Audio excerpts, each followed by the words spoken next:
What none of the team knew was that as right before Jerson and the team began leading worship, Beth called me over and she said, "Do you see this family that's coming in?"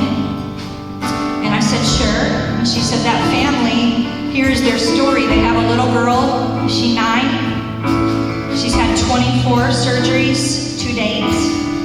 At this point, has to have 1 a year because she has something that causes tumors to grow on her esophagus, and they continually have to be removed." The mother had, I believe, a family friend or a family member whose children had been physically and sexually abused by someone close to her, and so she had lost custody of her children.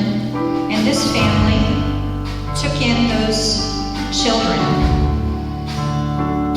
And I don't even know what you do with that other than just to pray.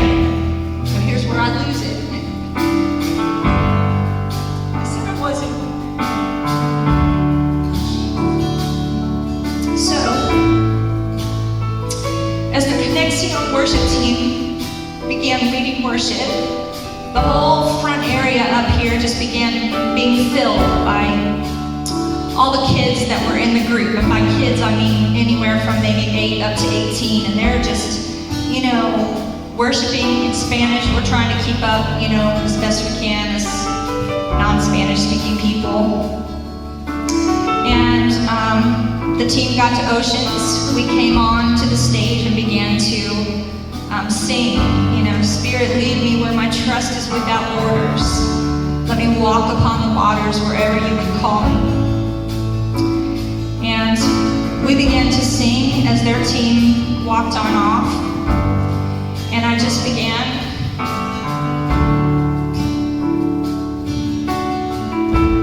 to hear the Lord say, "Wait, we're not finished yet."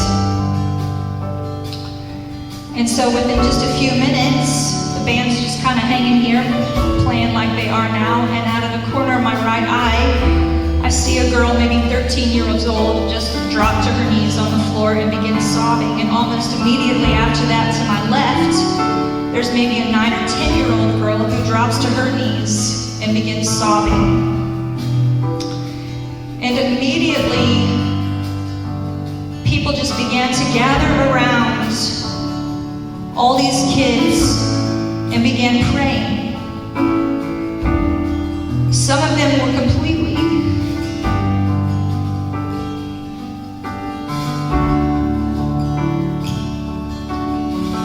flat on the floor. And I knew that those orphan children were among them. And the girl who had been through more medical issues than I can relate to. And I knew that the Lord was ministering to his children. I knew it beyond a shadow of a doubt. And all I could think of was, in my mind, the Lord saying, "Don't touch this, because I am doing something here." So completely unscripted, we just waited. And we prayed. And it was, I don't know, 20, 30 minutes. I don't even know. I didn't keep track of time. But to see the work of the Lord going on in front of us in the context of worship was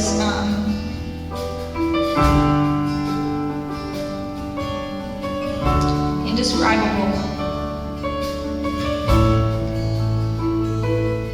And the Lord sent me back here saying, "You need to be praying and asking for these types of things to happen here in America, in your church." Because it was almost like his presence was as tangible as I've ever experienced it. So I just asked them all, what were you experiencing?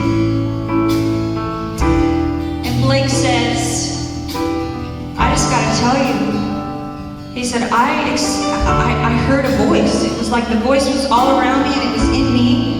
And I just kept hearing him say, "He is here, he is here."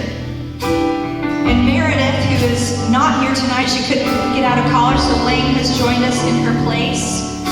Meredith, at a certain point, had dropped to her knees and was singing in Spanish. And none of